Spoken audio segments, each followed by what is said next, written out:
창세기 1장 1절에서 5절 말씀. 네, 우리 제가 1절, 여러분 2절에서 우리 교도가도록 하시면 제가 1절을 먼저 읽습니다. 제가 누를까요? 네. 태초에 하나님이 천지를 창조하시니라.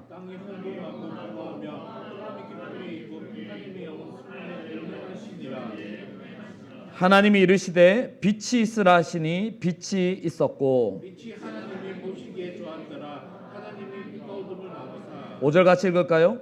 하나님이 빛을 낮이라 부르시고 어둠을 밤이라 부르시니 저녁이 되고 아침이 되니 이는 첫째 날이라. 아멘. 우리 아까 이 찬양 너무 좋죠. 빛을 낮이라 부르시고, 이 가사 여기서 이제 이 가사 얘기하니까 하여튼 여기서 나온 가사인데 우리 오늘은 그 23가에 보면 우리 10쪽을 다 펼쳐 진화론, 여러분들 이제 고등학교 때 한 번씩은 이게 보암직했을 진화론과 창조론에 대해서 여러분 오늘 함께 나누려고 하는데 그 지난주 예배를 마쳐 제가 반성을 굉장히 많이 했어요. 시간 분배를 너무 잘못해가지고 서론에서 제가 너무 혼자 신나가지고 막 너무 많이 떠들어 제끼다가 그 마치 그 유재석의 핑계고처럼 너무 떠들어 제껴가지고 시간 분배 정말 완전 잘못해서 오늘은 최대한 줄이려고 하는데 근데 할 말이 너무 많습니다 사실은. 근데 여러분 이제 전혀 관심 많이 없을 것 같아요. 창조론과 진화론의 전체 개략적인 얘기만 잠깐 하려고 합니다. 여러분 창조론이 어디서 왔는지 혹시 아세요? 플라톤 아십니까? 플라톤 하는 순간 이제 여러분 알고 있는 철학자 중에 한 사람인데 고대 그리스 철학자인데요. 어떤 철학자가 플라톤에 대해서 이렇게 평가를 했습니다. 2000년의 서양 철학의 역사가 2000년이 되는데 모든 철학은 플라톤의 각주에 불과하다. 그 정도로 플라톤을 이 서양 철학사 중에 가장 높은 위치에 두고 있습니다. 그 플라톤이 쓴 책 이데아론. 와우. 또 그 이상국가론 있는데 여러분 한 번도 안 들어봤을 수도 있는데 키마이오스라는 책이 있는데 이 책에 보면 이 플라톤이 우주 창조론에 대해서 기록을 하고 있습니다. 여러분 그냥 흘려 들으세요. 그러니까 이렇게 막 외우려고 하지 말고 그냥 오케이 이러고 들으시면 됩니다. 그 키마이오스라는 플라톤이 쓴 책에 따르면 우주 창조론을 거기서 이제 처음 기록을 하고 있는데 거기에 보면 데미우르고스, 파라데이그마, 제가 안 몰라도 된다고 했죠. 그 다음에 마테리아라고 해서 제작자와 그리고 설계도와 그리고 재료, 이 세 가지가 창조에 필요하다. 여기서 말하는 제작자는 뭐죠? 우리로 치면 창조주 하나님을 말합니다. 그래서 예를 들면 이런 거죠. 우리가 만약에 어떤 이 책상을 만들 때 세 가지가 필요합니다. 먼저 이 책상을 만드는 목수가 필요하고 책상의 설계도가 필요하고 책상을 만드는 나무가 필요하다. 그래서 우주 창조가 이렇게 세 개로 이루어졌다라고 플라톤이 이 책에서 기록을 딱 하고 있거든요. 이 플라톤의 영향을 다 받습니다. 고대 신학자들이. 이 신학자들이 하나님의 창조를 설명하기 위해서 플라톤의 이 이론을 가져다가 이제 이 창조론을 이야기하기 시작했다라는 겁니다. 자, 그러면 플라톤이 말하는 제작자는 우리 누구죠? 하나님. 그런데 플라톤이 말하는 우주 창조론과 성경의 창조의 차이점 이야기해 보실 분. 잘 따라오고 있습니까? 어떤 차이점이 있죠? 홍건희. 힌트를 드리면 우리 겨울 수련회 때 창타구할 때 나왔던 이야기가 거기 딱 있습니다. 관리를 하시는 거 근데 창조론에서 제가 이렇게 동그라미 1번에서 막 기록돼서 막 빨리 흩어지나서 잘 모를 수 있는데 혹시 기억나세요? 무로부터의 창조. 기억나죠? 기억난다고 해줘. 그러니까 플라톤의 우주 창조론의 가장 큰 맹점은 뭐냐면 제작자는 있어. 그죠? 제작자가 있는데 설계도도 있고 그 다음에 재료도 있다라고 플라톤을 주장을 하는데 성경에서는 no. 하나님께서는 아무것도 없는 가운데 설계도도 없이 재료도 없는 가운데 태초에 우리가 방금 읽었던 1장 1절 말씀이죠. 천지를 창조하셨다. 거기서 이제 무로부터의 창조라는 이야기가 나오는 거죠. 이렇게 아구가 이렇게 맞아 떨어지는데 여러분 눈빛을 보아니 빨리 넘어가야 되겠습니다. 지금 더 많은 이야기가 있는데 넘어갑니다. 창조론은 요 정도 합니다. 여튼 플라톤이 우주 창조론을 내세웠던 거에서 이 기독교 신학자들이 그 이론을 가져다가 하나님이 이 땅을 창조하셨다라는 것을 말한 게 창조론입니다. 여러분 창조론 여기까지만 합니다. 자 이제 진화론. 진화론이 언제부터 시작되는가? 이것도 고대로부터 시작된 이야기입니다. 저도 이제 찾아보니까 루크레티우스라는 사람인데 여러분 이제부터 좀 재밌는 얘기를 좀 하도록 하겠습니다. 여러분이 알고 있는 진화론은 어떻게 이해를 합니까? 그 원숭이가 사람 되는 거. 여러분 생물 책에 나중에 그 그림도 한번 보여드릴 텐데, 근데 이 기원도 역시 고대 그리스 철학자로부터 왔는데 이 철학자가요 자기가 쓴 책에 보면 진화론을 이렇게 설명합니다. 한번 잘 들어보세요. 모든 원자가 일자로 이렇게 떨어지는 것으로 비유를 하는데, 근데 이 일자로 떨어지는 것이 그러니까 서로 안 부딪히고 떨어지고 있었어요. 태초에. 근데 이 원자들이 이렇게 살짝 비껴가면서 다른 원자랑 부딪히면서 이 세상이 만들어졌다라고, 그러니까 간단하게 설명하면, 혹시 여기 생물학 전공 있나요? 없죠? 진화론 이렇게 설명하니까 좀 이해가 조금 더 설명해 줄래요? 알겠어. 예. 근데 이제 이렇게 얘기를 하면 여러분들 굉장히 재미없을 것 같아서 여러분 그 차마 신이 없다고 말하기 전에라는 책 혹시 보신 적 있나요? 예, 여러분 책을 잘 안 보시는군요. 그 책이 새신자들에게 제가 이제 캠퍼스에 사역을 할 때 교회 처음 나온 친구들에게 저는 그 책을 선물로 줬습니다. 거기에 보면 진화론에 대해서 이 목사님이 설명하는데 저는 되게 이 표현이 저는 여러분들이 듣기에 되게 편합니다. 진화론이 마치 이와 같다라는 겁니다. 제가 한번 그 책에 나와 있는 내용을 한번 읽어볼게요. 바닷가에 잠수함이 둥둥둥 떠 있는 겁니다. 이 바닷가에 저 잠수함 어떻게 생겼지? 그러니까 이제 이 얘기를 하는 거예요. 저 잠수함은 외국의 어떤 연구소에서 설계도에 따라서 만들었다고 하는데 그거는 개소리야. 그건 말도 안 되는 얘기야. 이제 이렇게 얘기를 하면서 진화론을 이렇게 설명하는 겁니다. 바다에 철이라는 원소가 있는데 이 원소는 다른 원소들보다 무겁기 때문에 바다에 쫙 가라앉게 되는데, 가라앉은 철의 원소들이 서로 스스스스 우연히 모이다가 이것이 어떻게 됐는지를 설명할 수 없지만 이게 모여서 철판이 만들어진 거야. 이제 저는 지금 무슨 소리야 이런 표정인데, 이제 진화론을 이렇게 예를 들어서 설명하는 겁니다. 철판이 만들어졌어. 근데 바다 안에 여러 가지 바다 안에 태풍도 불고 여러 가지 작용들에 의해서 그 철판에 구멍이 뚫렸고 그 구멍에 슈루루루루루 나사가 꽂히고 너트가 뚜루루 들어서 서서 돌면서 철판이 서로 이어지면서 잠수함의 몸체를 만들게 된 거야. 지금 해주 굉장히 비웃는 것 같은데. 그런데 이제 그 책이 뭐라 하냐면, 그런데 지금 현대 과학으로는 설명하기 힘든데 그 잠수함 속에 엔진이 생겼어. 이거는 내가 지금 설명할 수 없는데 앞으로 과학이 발전하게 되면 이 부분은 설명할 수 있을 거야. 이렇게 진화론을 설명. 여러분, 그러니까 우리가 생각하는 오해가 뭔지 아세요, 여러분? 진화론은 굉장히 과학적이다. 창조론은 굉장히 비과학적이고 창조론은 우리의 믿음의 영역이다라고 우리는 어릴 때부터 배워왔습니다. 그런데 이제 제가 어제 우리 리더한테 그 책 보여줬죠. 예, 이제 이 진화론과 관련된 여러 가지 많은 책들에게 보면 뭐라고 얘기하냐면 이 진화론 역시 굉장한 믿음을 요구한다는 거예요. 방금 제가 얘기했잖아요. FE가 모여져서 철판이 만들어지고 쇼로록 나사가 꽂히고 엔진이 만들어지고, 이거는 과학의 영역이 아니라 이건 거의 믿음의 영역이잖아요. 그러니까 진화론도 똑같은 믿음의 영역입니다. 그래서 이제 오늘은 이 진화론과 이 창조론을 가지고 오늘 교회에서 얘기를 하는데, 자 그러면 창조를 조금만 더 들어가 보도록 하겠습니다. 제가 어제 우리 리더들에게 보여준 창조론 책에 보면 이 창조론 안에도 또 구분됩니다. 여러분 표정을 보아하니 굉장히 관심 없는 우리가 알고 있는 창조론, 젊은 지구 창조론이 있고요, 늙은 지구 창조론이 있습니다. 그리고 진화적 창조론, 유신 진화론이 있고요, 직접 설계론이라고 해서 여러분 관심이 없겠지만 이 창조론 안에도 많은 신학자들이 그리고 과학자들이 이런 크게 네 가지로 창조론에 대해서 얘기를 하고 있는데, 여러분들이 지금 처음 들어보는 눈빛으로 알고 계시는데, 저희 첫째 딸이 고등학교 3학년인데 무려 저희 첫째 딸이 8살 때, 초등학교 1학년 때 설교를 준비하고 있는 저에게 다가와서 아빠, 저한테 진짜 딱 8살 뭐라고 하냐면 아빠, 오래된 지구 창조론이 뭐예요? 이렇게 물어봤다는 거예요. 반성하세요, 여러분.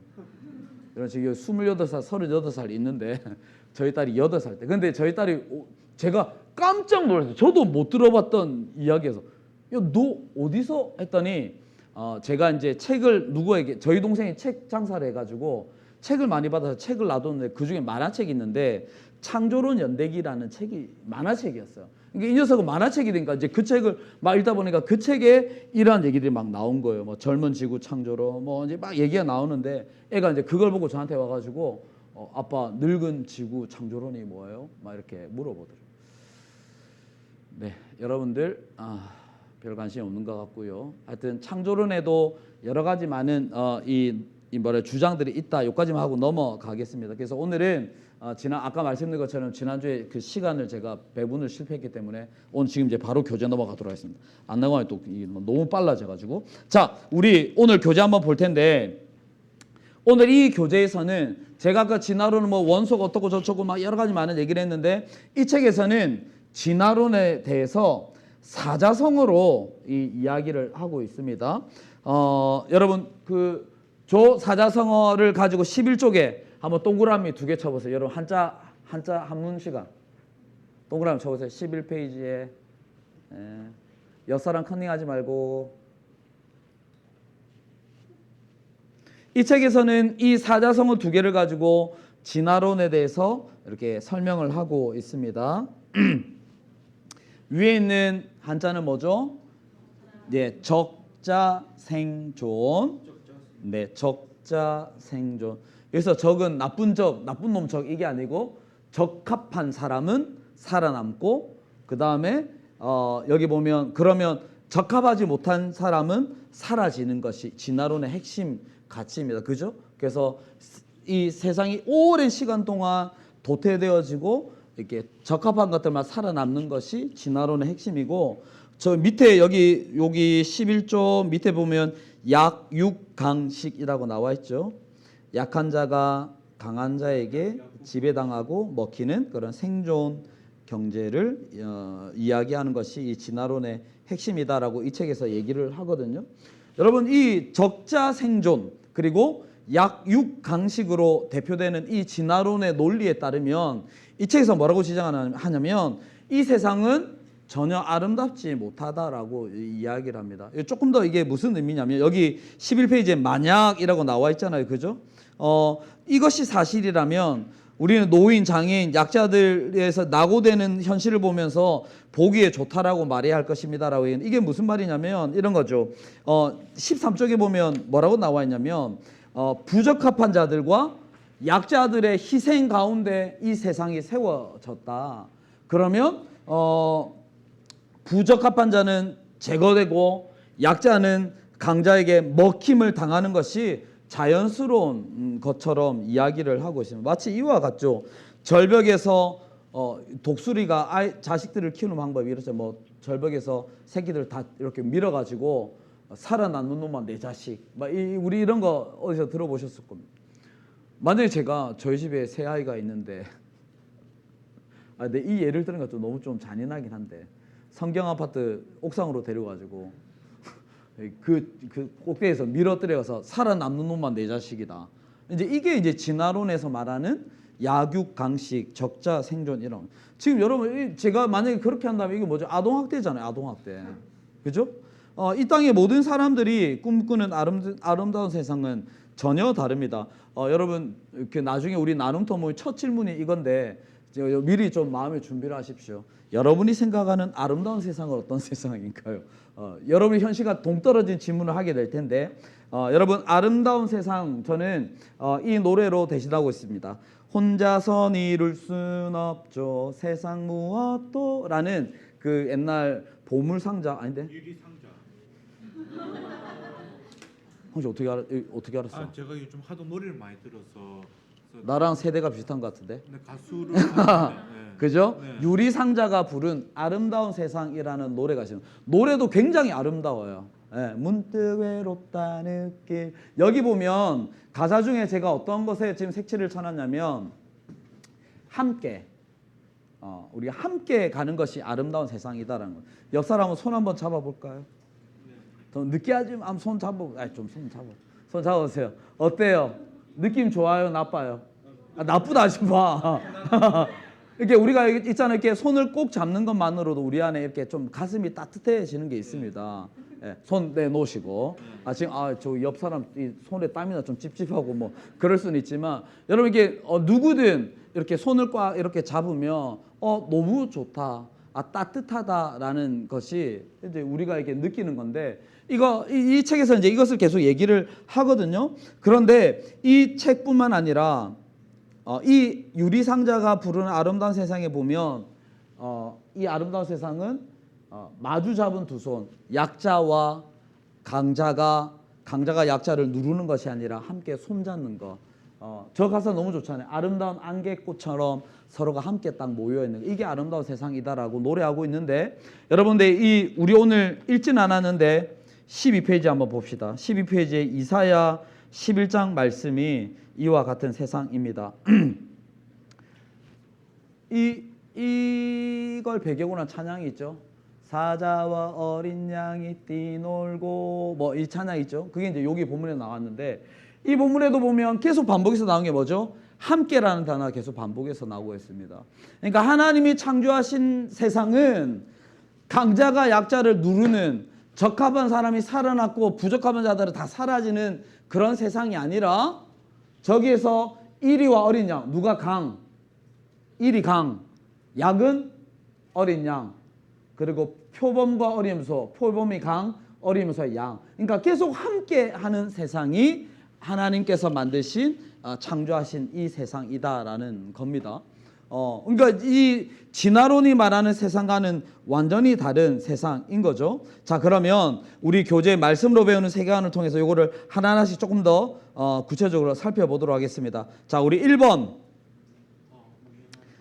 자연주의는 우연한 진화의 산물이라고 말하고 그리고 우리 성경은 누군가의 의도가 개입됐다.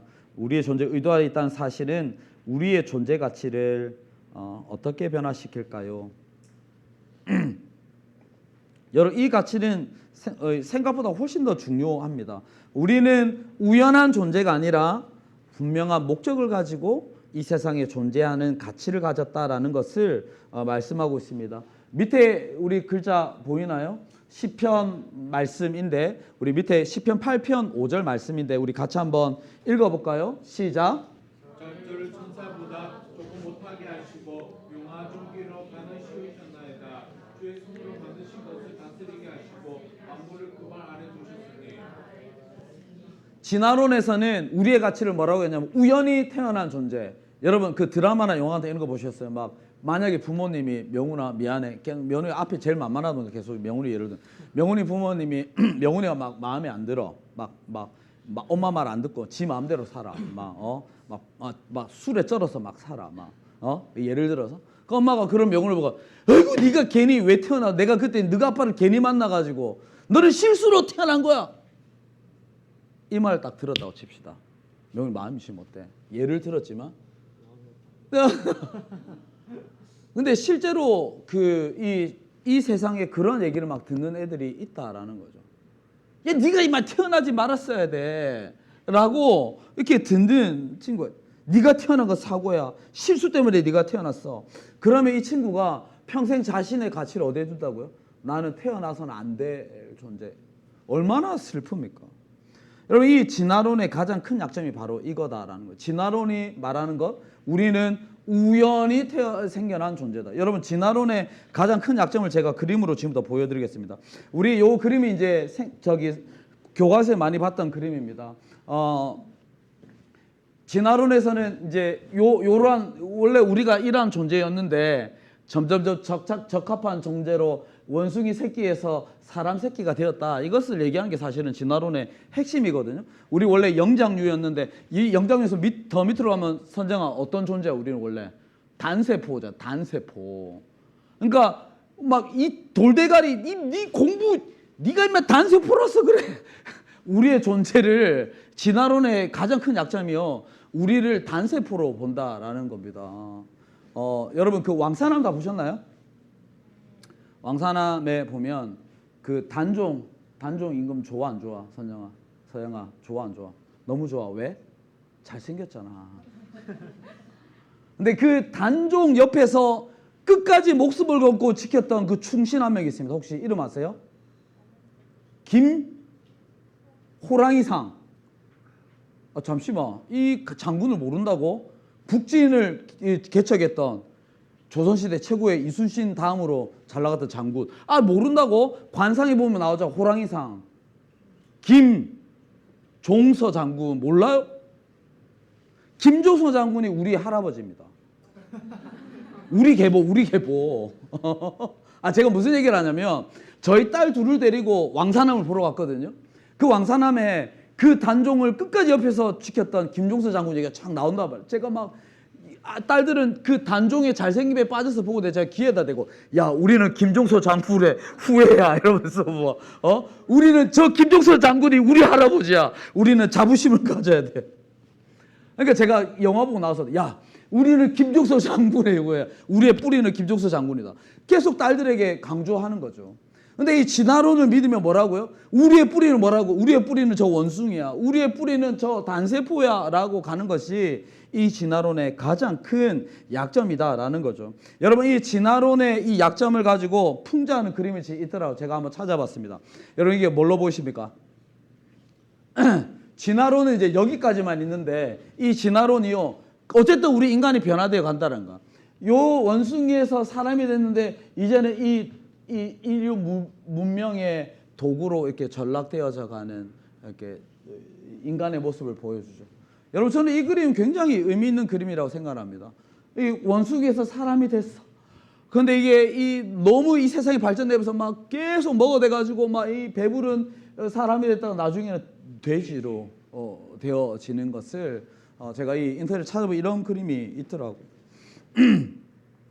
그래서 진화론자들의 주장대로 하면 이 단세포에서 원숭이에서 인간이 된 우리는 이제 저렇게 배가 펄럭해지면서 이 문명이 완전히 이게 찌들려 가지고 개 돼지로 변하게 된다라고 이 진화론 주장대로 하면 이렇게 변화되지 않을까요? 우리 너무 편하잖아. 지금 막 집에서 누워가지고 제 모습인데 2시간 뒤에 제 모습인데 소파에 누워서 따닥따닥 하면 이제 띵동 하면서 바로 배달이 막 이렇게 오는 시대를 우리가 살아가고 있다. 여러분들, 성경에서 말하는 창조론은 우리는 우연히 어떤 실수로 존재하는 자들이 아니라 하나님께서 분명한 목적으로 존재하게 하셨다라고 말씀하고 있는 게 우리 아까 읽었던 그 시편 말씀이죠.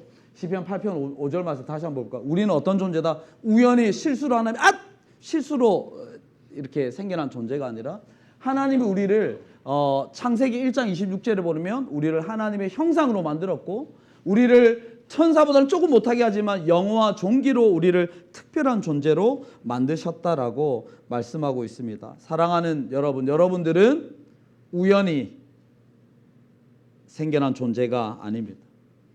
저와 여러분은 하나님의 형상으로 지음받은 특별한 존재임을 여러분 그것을 잊지 않으셨으면 좋겠습니다. 여러분 마음 가운데 막 이것도 안 되고 저것, 여러분 때는 좀 뭐랄까 실패도 많이 하고 좀 좌절도 많이 하잖아요. 그럴 때마다 그래 나는 이래서 안 돼 저래서 안 돼. 여러분 그런 존재가 아니라 하나님의 특별한 목적으로 이렇게 여러분이 존재하고 있음을 여러분 기억하면 여러분 어떻게 살아갈 수 있을까요? 굉장히 교만하고는 다릅니다. 굉장히 이런 뭐랄까 나는 특별한 존재야라는 그런 자존감을 가지고 여러분 꼭 사시길 바랍니다. 자, 2번 넘어가겠습니다. 2번에서 이 책에서 좀 핵심적으로 하는 얘기가 뭐냐면 감사합니다. 이 2번에 보면 질문이 뭐냐면 일단 쓰십시오. 이 세상을 바라보며 좋다고 말할 수 없는 이 거부감은 우리가 하나님의 형상임을 알려주는 강력한 증거가 된다. 이번 뭐 크게 어렵지 않습니다.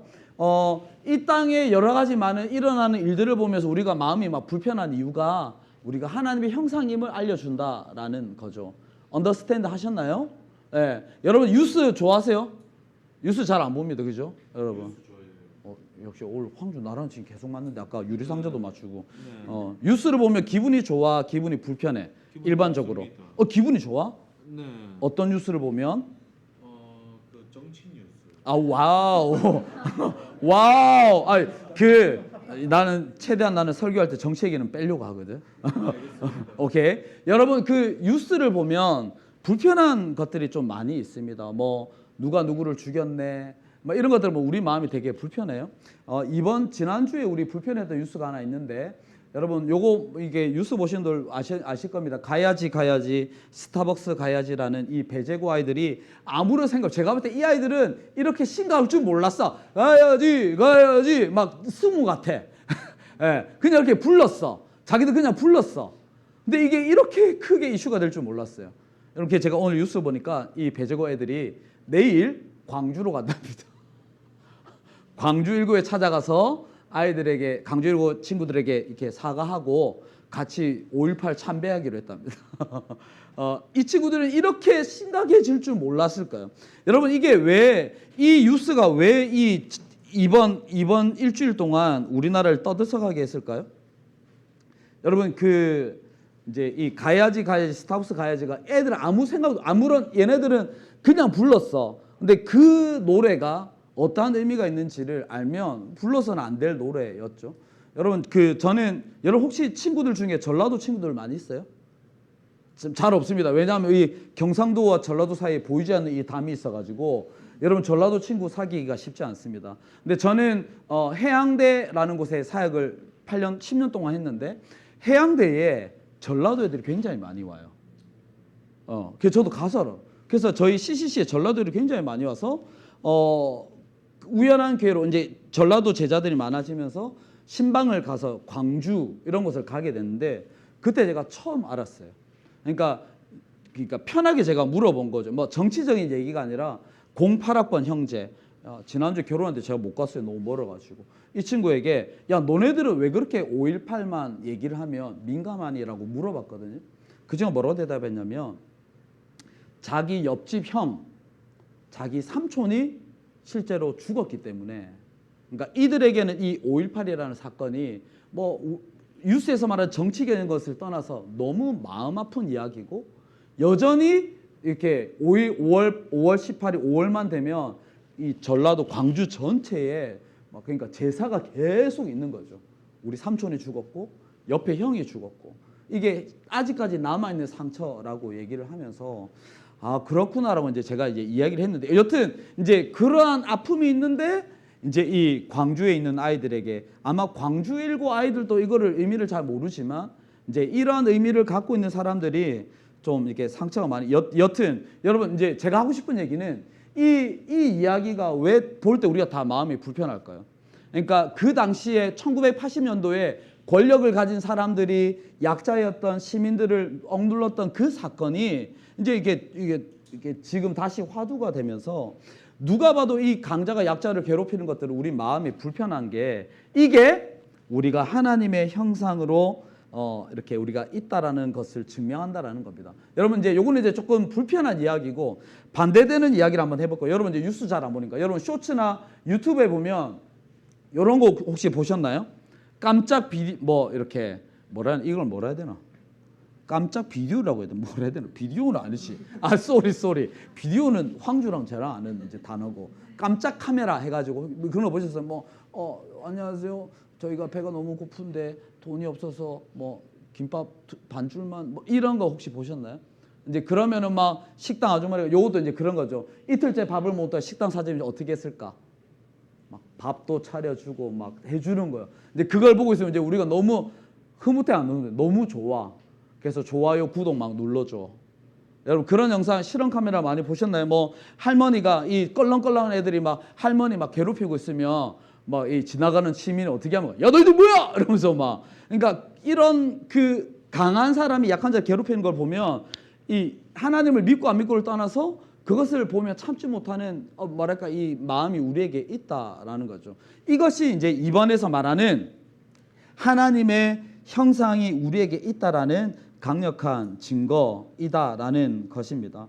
여러분 우리가 불편한 약자가 괴롭힘을 당하는 것을 보면 우리의 마음이 불편하고 또 그 약자를 보살피는 이러한 영상들을 보면 우리의 마음이 흐뭇해지는 것은 이미 인간의 마음속에 좋은 세상에 대한 기준, 이 창조의 이 기준이 있다라는 증거입니다. 이러한 기준을 가지고 이 세상 사람들은 좋은 세상과 안 좋은 세상, 믿고 안 믿고를 떠나서 이미 구분하고 있습니다. 여러분, 그래서 저는 이 배제고 아이들을 제가 그 노래 부른 걸 이렇게 쭉 보면서 배제고 아이들이 왜 이 노래를 불렀을까? 제가 봤을 때는 이 배제고 아이들이 기독교 세계관을 배우지 못했기 때문입니다. 그러니까 바른 가치관이 있지 않았기 때문에 아무 생각 없이 따라 박수치면서 따라 불렀다라는 겁니다. 여러분, 그래서 우리 3번 한번 넘어가 볼까요? 이제 정리를 하도록 하겠습니다. 3번, 적자생존의 세계관이 만들어낸 이 세상과 달리 이사야 11장 본문은 어떤 세상을 약속하는가요? 예, 쓰겠습니다.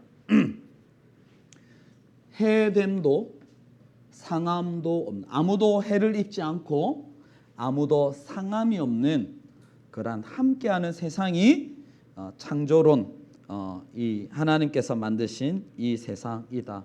그러니까 이상적인 세상이죠. 그래서 이 이사야 11장의 이 내용은 마지막 천국에 갔을 때 우리가 보게 될 세상을 이제 이렇게 나타내기도 합니다. 그래서 우리 창조론의 가치로 바라보는 이 세상은 해됨도 없고 상함도 없는 그러한 세상이다. 이렇게 우리 쓰겠습니다. 여러분, 그러면 해도 없고 상함도 없는 이 이사야 11장에 나오는 이 세상을 만들기 위해서 저 말씀 9절에 보면 굉장히 중요한 단서가 있습니다. 이런 세상이 될 수 있는 중요한 단서가 있습니다. 그게 뭘까요? 두 번째 줄에 있죠. 물이 바다를 덮음같이 하나님을 아는 지식이 충만해질 때 이러한 세상이 가능하다 이 말입니다. 반대로 얘기하면 이 땅 가운데 하나님을 아는 지식이 없기 때문에 약육강식, 적자 생존의 원리가 여러분 우리가 살고 있는 이 땅 가운데 여전히 이렇게 남아있다는 거죠. 근데 반대로 하나님을 아는 지식이 충만해질 때 강한 자와 약한 자가 함께 손을 잡고 강한 자가 약한 자를 돌보는, 사자와 어린 양이 함께 뛰어노는, 그리고 어린아이가 사자의 수염을 당기는 그러한 이상적인 세상이 올 수 있다라는 겁니다. 여러분, 이러한 가치가 우리 안에 변화되어져야 되는데 성경에 보면, 이제 마무리할게요. 성경에 보면 이러한 가치관을 가진 사람들이, 변화된 사람들이 많이 있었습니다. 아브라함이 그랬고요. 모세가 그랬죠.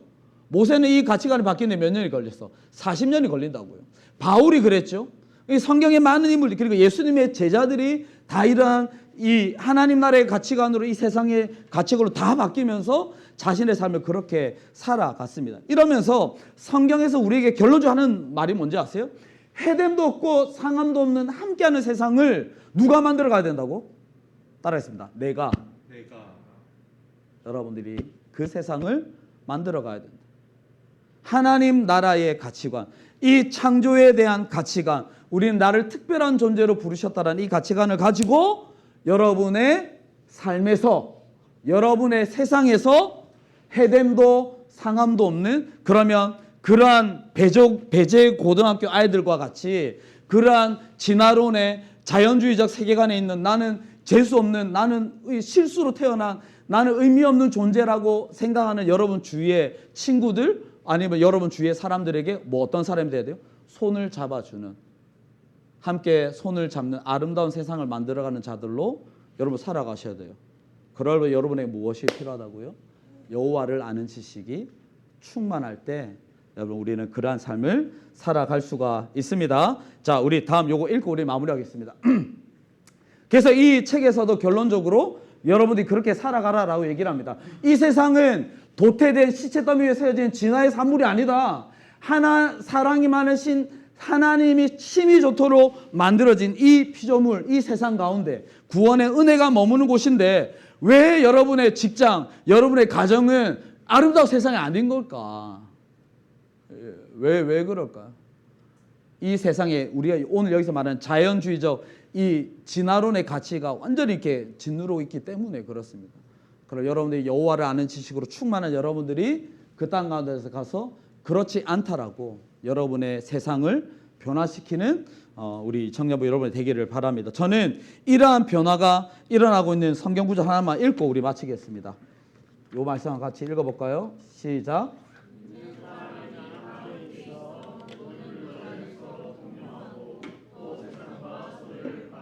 각 사람의 필요를 따라 나눠주고 날마다 마음을 같이하여 성전에 모이기를 힘쓰고 집에서 떡을 떼며 기쁨과 순전한 마음으로 음식을 먹고 하나님을 찬미하며 또 온 백성에게 칭송을 받으니 주께서 구원받는 사람을 날마다 더하게 하시리라. 아멘. 사도행전 2장 이 본문 말씀은 인류 역사상 최초의 교회가 세워졌을 때 이야기입니다. 이 교회 이름이 뭐죠? 예루살렘 교회인데 이 교회를 구성하고 있던 사람들의 가치관이 어떤 가치관이었을까요?